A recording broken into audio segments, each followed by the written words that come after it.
That means his father is what? His father is also. Be engaged. My dad died at dad even paid for his psychiatric hospital to take him. Iyabo Ojo also paid for his father's psychiatric hospital. Both Iyabo Ojo's father and mother has been living their life in psychiatric hospital. Special ward. Special ward. You Google, you walk on Google pay. What will happen to a child that her mother spent 30 years in psychiatric hospital and his father also spends some years in psychiatric hospital? Lọ́wọ́ nǹkan tí Google sọ nípa ọmọ tí màmá ẹ̀ bá lò 30 years in psychiatric hospital. Tí bàbá ẹ̀ náà dẹ̀ ṣe kí ni tó tún gbé ní psychiatric hospital. Dọ́kúmẹ́ǹtì Iyabo Ojo gan láti psychiatric hospital ó wà nílẹ̀. Àti ìyá ẹ̀ àti bàbá ẹ̀ àwọn méjèèjì ni wọ́n pẹ́ tán ló gbà. Ẹ bá ń gbọ́ wọ́n jọ máa lò gbà yí pẹ́ o ló gbà. Her father too. Her father spent years. Her father spent years in psychiatric hospital. And your mother, Iyabo Oya, what happened to your mother? Dad even paid for his psychiatric. Your dad, you pay for his psychiatric hospital. And your mama, what happened? Hospital to take care of him, booked him into us. My dad. Excuse me. Hello. My mom suffered mental health. And for good 30 years of my life, I took care of her. So when it comes to anything mental health, I have.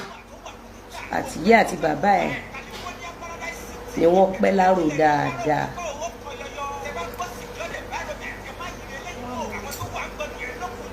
Nígbà tá a dé kóòtù lọ́jọ́ kìíní àná tó bẹ́gbẹ́.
Hello. And for good 30 years of my life, my mom suffered mental health. My mom suffered mental health. Hello. My mom suffered mental health. My mom suffered mental health. And for good 30 years of my life, I took care of her. So when it comes to anything mental. Ẹ bá mi tag office line mi lórí Instagram ẹ ṣàánú. Office line mi lórí Instagram.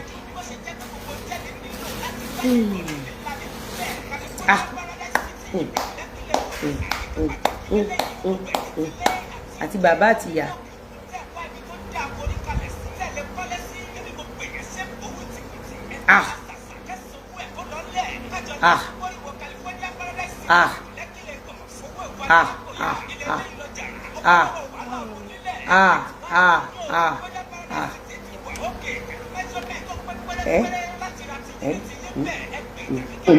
Suffered mental health. Hello. My mom suffered mental health. Hello. My mom suffered mental health, and for good 30 years of my life, I took it out. So when it comes to anything mental health, I have a very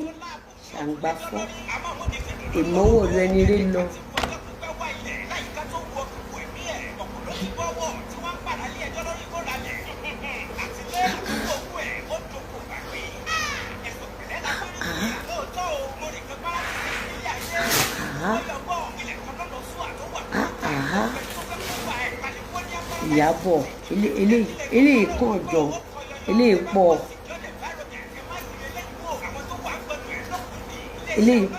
Ìyábọ̀ eléyìí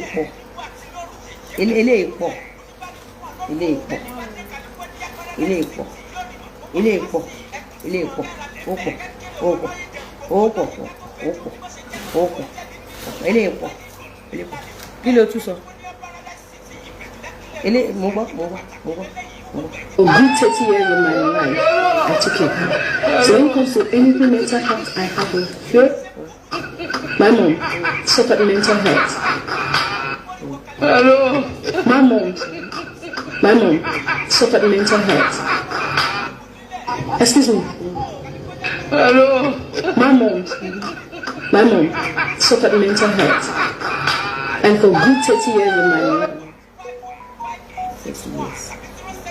Yàgbọ́ nǹkan tó sọ mí. Wọ́n ló kú kí wá sílé. Kí ló sọ mí? Ọ̀ṣẹ̀tọ́ ni because wọ́n gbọ́dọ̀ máa ṣẹ̀tọ́. Wọ́n máa ní pé kí ló dé tó wá sọ pé èèyàn ń ṣe nǹkan báyìí. So mo ti sọ fáwọn èèyàn kankan. Mo ti lọ sọ fáwọn normal authorities wọ́n ti mọ̀ pókè. Mo ti gbẹ́jọ́ ẹ̀wọ̀. Àwọn normal authorities ẹ̀ kí náà fẹ́ bẹ́ẹ̀ ṣe inú ọ̀ràn tó dáa. Mo gbọ́. Nǹkan báyìí ẹ bu ẹni yìí so. Kọ́ bẹ bù ṣe bí bàbá Ìjẹ̀ṣà. Kò síbi tí mo gbẹ́jọ́ ẹ̀ lọ. Mo máa ń padà sọ fún wọn ni pé èmi ò sọ pé kó ṣẹ̀wọ̀n ní ìgbàdúrà kó ṣe. Ta ni wọ́n nílùú Nàìjíríà? Ta ni ẹ? Ta ló mú ẹ? Gbogbo ibi tó gbẹ́jọ́ ẹ̀ lọ. Ìwọ ò ní kó má ṣẹ̀wọ̀n. O ò ṣe ní kí Ìjẹ̀ṣà má jẹ kó má ṣẹ̀wọ̀n. Ibi tó o mẹ́jọ Naira Marley lọ́wọ́ ò ṣe sọ pé kó má ṣẹ̀wọ̀n. Máa bọ̀ jẹ́ ẹran ilé tí máa bọ̀. Ìwọ kú ni èmi kúkú kọ́. Máa bọ̀ wá gbọ̀n wọn tó sọ mi. Kí ló sọ? Tọ́ba bí ẹ̀rí.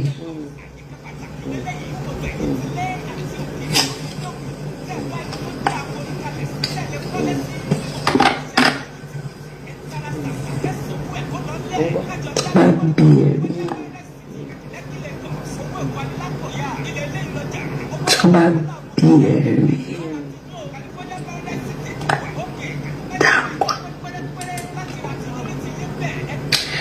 Máa fi ológun funfun gun àǹtí mo jẹ́, máa fi gun ẹ̀.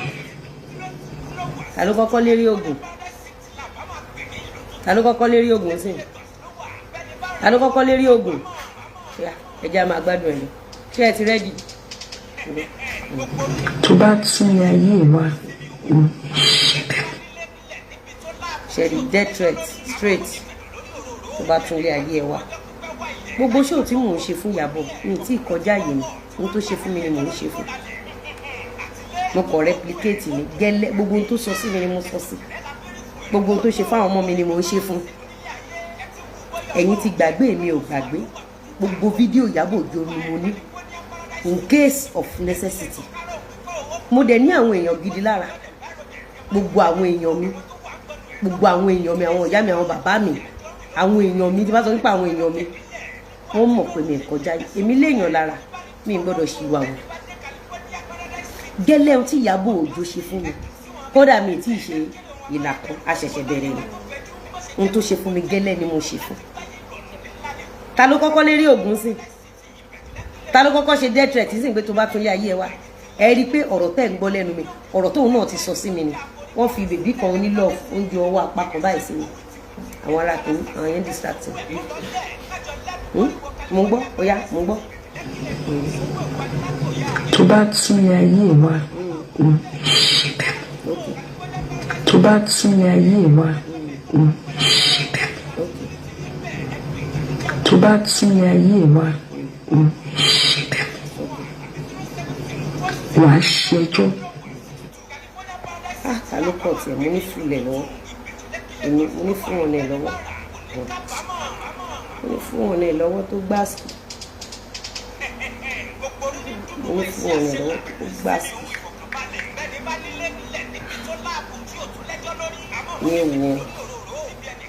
ní wọ Akọgun báwo ni mo nídìí kẹ̀kẹ́ lálẹ́ yìí o ṣé kẹ̀kẹ́ bóde o kẹ̀kẹ́ wà very important kẹ̀kẹ́ wà very very important mbọ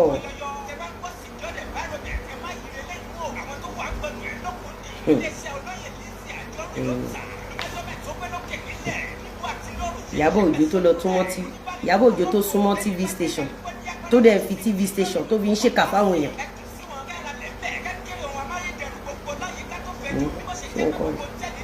ṣé ó tiẹ̀ tó kọ́ ni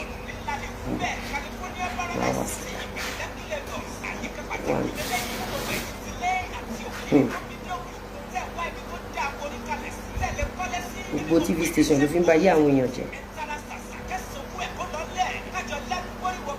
jẹ́ pílẹ̀ ilé ìwé mi kí ló sọ. mo wá fi tọ̀wọ̀tọ̀wọ̀ mo wá fi ń bẹ̀ mo ní ìjọ torí Ọlọ́run Liz Anjorin tí èmi máa ń pè ní Lizard bẹ́ẹ̀ ni wọ́n pè ní Lizard jọ̀ọ́ nítorí Ọlọ́run Liz Anjorin dárúkọ ni tó bá fẹ́ máa lé àwọn allegations yẹn kí a lè bá get it started. torí pé mo ń bọ̀ ẹ má bínú ẹ̀jẹ̀ ara yọ wẹ́rẹ́wẹ́rẹ́ ni. Elizabeth Ìbùkún Anjorin Lawal Mrs Elizabeth Ìbùkún. ta ló kọ́kọ́ pe orúkọ mi tán ṣe é bóun ló kọ́kọ́ pe orúkọ mi tán. mú ìwà Akọgun pé kẹ̀kẹ́ bóde o a nídìí kẹ̀kẹ́ lálẹ́ ṣe é bóun ló kọ́kọ́ pe orúkọ mi ẹ pò pé ó pè tán mo gbọ́. Anjorin Lawal dárúkọ mi tó bá bí yàrá ya bàbá ńlá kú bàbá yàrá ya ẹ̀ rí dárúkọ mi Ìyábọ̀ lórúkọ mi kó wá lọ ṣàlàyé gbogbo allegations ẹ̀ fúnra rẹ̀ ní court of law. èmi ò bẹ́ẹ̀ jiyàn tó bá lè mi ní Gistlover kò burú bàbá ti délé ẹjọ́. ṣé wọ́n wá kọ́ ní Gistlover gbogbo ìgbà tí mi ò dárúkọ ẹ̀ mo ń wo bí tí ìyá máa jẹ lára ẹ̀ mo fẹ́ kú ṣebí wọ́n ló dẹ́jú ẹ̀wọ̀n sọ́nà àwádìí tí mo pé wọ́n ló máa hẹ́ǹdì náà wọ̀n ẹ̀mẹ́ta ló ṣẹ̀wọ̀n last year ẹ̀mẹ́ta ló ṣẹ̀wọ̀n ẹ̀mẹ́ta ló lọ prison ìjẹ́ ṣé ni wọ́n fi gbé ẹ dé prison ẹ̀mẹ́ta ló ṣe prison last year ẹ̀mẹ́ta o kì í ṣe Gistlover o lọ life lọ́ndà Gistlover ni I would have brought a bomb to it.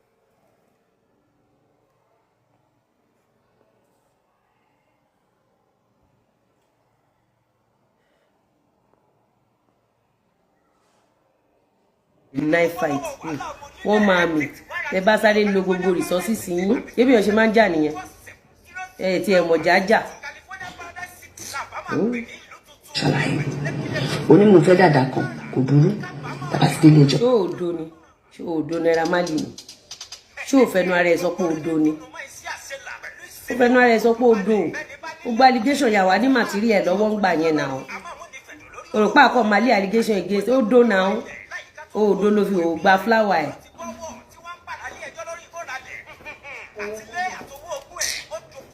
kò ṣàlàyé o láwọn ọmọ mi ṣe bákan kò burú. sọ́mi ò lọ strippers club ṣáṣìírí ò padà túpọ̀ mọ́ ẹ mú gbaná nílé àwọn DJ Splash orí ẹ̀ wá padà yíyanyan ta ló ń pariwo.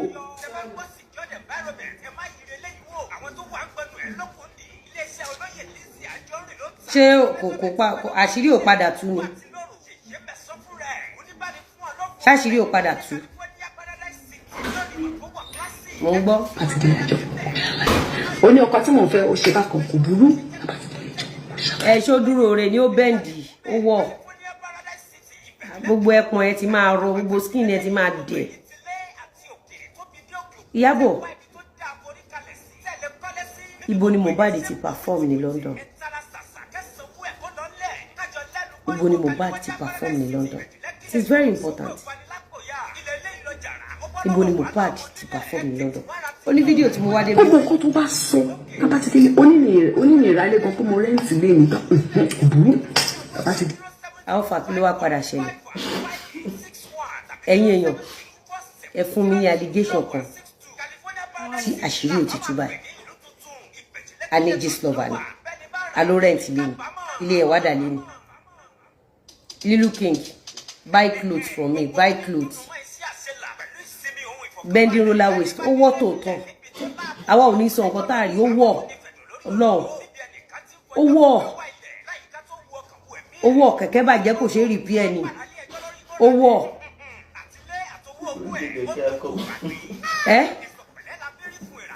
kẹ̀kẹ́ akọgun la fẹ́ lò báyìí mo gbọ́. àtúrí ẹjọ́ yẹn pọ̀ tí ká bẹ̀rẹ̀ náà ìwọ ni kò máa jáde kò máa ṣe 5 show 10 show 20 show kò máa fi ní tasó yòyò máa fi ní gbà. gba tí mi ò wáyé wá wòran ẹgbẹ́ mi bíi tiẹ̀ ìwọ ló ń jà ìwọ lórí burúkú bá ìwọ ló ṣí bá wèrè tó ṣe yẹ tó ṣe bàbá ẹ ló kọlù ẹ nínú ẹkọ́nọ́mì máa bẹ́ẹ̀ rojọ́ òṣì mi ní tajà mi èmi orí pé mo ti ṣe afternoon shifting night shifting mi orí mo ra gbàṣọ mi sẹ́gbẹ̀ẹ́ mo ra ń tajà mi lọ wẹ́rẹ́wẹ́rẹ́ èmi tí mo mọ̀ pé olórí burúkú ọmọ ní ẹ time waster ní ẹ ìwọ tẹ́pọ̀ ọmọ ọ̀bànújẹ́ ọmọ òfò ọmọ ẹ̀sán ọmọ èpè ní Ìyábọ̀ Òjó ìwọ tó jẹ́ wípé o máa ń gbá ìrójú àìráyè báwọn ọmọ ọlọ́mọ kọ́ lè bá jábọ́ ni èmi abẹ́ rojọ́ láì tajà mi èmi wojú mi wá ka bíríìjì lẹ́kọ̀ọ́ ọmọ Èkó ni mi. star máa fi mí ta lace máa fi mí ta nǹkan ẹ̀kọ́ ó là ń ṣe cruise èmi náà ń cruise pẹ̀lú ẹ̀ báyìí ni dárúkọ mi jẹ́ kí cruise ẹ̀ kó lè bá di saga. yẹ kí n tọ́jú eléjẹ wáyé tí mò ń wá gbọ̀ngàn màtírí ẹ̀ ti pọ̀ jù ńlẹ̀ èmi ìtúre. mo wá fi tọ̀wọ̀tọ̀wọ̀ mo wá fi. èmi ìtúre màtírí ẹ̀ pọ̀ Ìyábọ̀ ó di ṣòfò ọmọ di ṣòfò ẹ̀mí màtírí ẹ̀ ya pa ìwọ̀kẹ̀ torí mo ní mo fẹ́ ṣe dá padà ó wá sáré bọ́ síta èpè ló ń ṣẹ́ fún Rakeem kò kí ń ṣàdúrà Ìyábọ̀ Alice Òjó wojú mi èpè ló ń ṣẹ́ fún Rakeem ó ò lè fọmọ lọ́mọ sí mọ́ṣúárì kó wá ló ń ṣàdúrà fáwọn òkú ọmọ títí ẹ ìwọ gbọngàn àdúrà ò gbà lórí ara ẹ àdúrà ò gbà lórí àwọn ọmọ ẹ èpè ló ń ṣẹ́ fún Rakeem gbogbo bí tó bá ti búlì àwọn ọmọ ọlọ́mọ ibẹ̀ ló máa ti àpíà ní January last year tó búlì Florida London amẹ̀bọ̀ ó gbé fọ́tò ẹ̀ yìí Ìyábọ̀ lẹ́yìn tó búlì Florida tó pe Rakeem lórúkọ tó máa padà jẹ́ tó pe Rakeem ní tí òun ṣe fún àwọn èèyàn tó jẹ́ pé ìgbésí ayé ọmọ ẹ máa padà já síbẹ̀ Ìyábọ̀ bó o ṣe fún Mohbad gbígbẹ̀yìn Rakeem ṣe máa rí nìyẹn lójú ẹ̀mí ẹ̀ gbígbẹ̀yìn àwọn ọmọ ẹ ṣe máa rí nìyẹn gbígbẹ̀yìn Mohbad lójú ẹ̀mí ẹ̀ gbogbo ohun tó mú mi go through Ìyábọ̀ àwọn ọmọ ẹ máa go through ẹ̀ nílọ́pọ̀lọpọ̀ tí wọn ò dẹ̀ ní rí àánú gbà.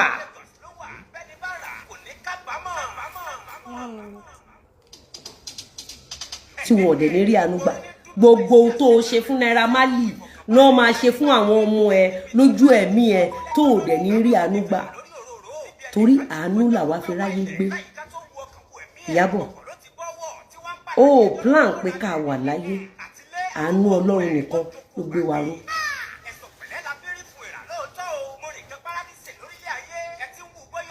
ó envy gbogbo business mi ó rí pé ó gbàgbé orúkọ kankan ó dẹ̀ attack orúkọ ẹ London amẹ̀bọ London Gistlover ó dẹ̀ níwọ̀ kọ́ ni Gistlover báwo ló ṣe mọ̀ pé mò ń ta sóyè báwo ló ṣe mọ̀ pé mò ń ta lẹ́sì mò ń ta àǹkárá o lè ní ẹ bó o bá o pa bó o bá o bù lẹ́sẹ̀ ní ẹ gbígbẹ̀yìn Mohbad ṣe rí gẹ́lẹ́ gbígbẹ̀yìn àwọn ọmọ ẹ àtọkọ ọmọ ẹ gbígbẹ̀yìn wọn ṣe máa rí nìyẹn àdàbí Ìyábọ̀ àdàbí tó bá jẹ́ pé ohun tó o ṣe fún mi tó bá jẹ́ pé o lè gbà àdàbí tó yẹ pé ohun tó o ṣe fún àwọn ọmọ mi tó o bá gbàdúrà kan ṣe fún àwọn ọmọ ẹ ohun tó o ṣe fún Jẹ̀ṣà ó máa ṣẹlẹ̀ lójú àwọn ọmọ ẹ lójú ẹ̀mí ẹ ṣe bọ́mọ tiẹ̀ mú gbaná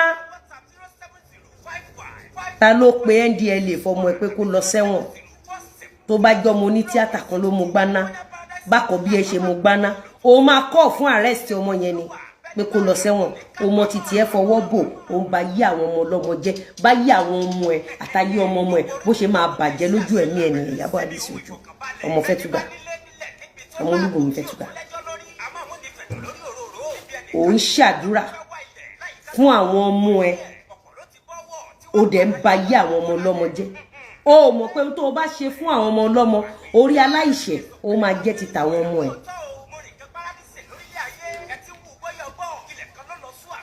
ó mú bàbá Mohbad ó gbọmọ lọ́wọ́ ẹ̀ ó lọ ṣe DNA lẹ́yìn ó ń pè ní bastard father bó ṣe máa pè ní bastard mother yẹn ńgbà tán bá ru òkú àwọn ọmọ tiẹ̀ náà sábẹ́ staircase ibi òjù bí lọ Ìyábọ̀ me I am not like this I am a straightforward person tó o bá fẹ́ jẹun ọmọ dandan ni kó o ṣe dáadáa fọ́mọ ọlọ́mọ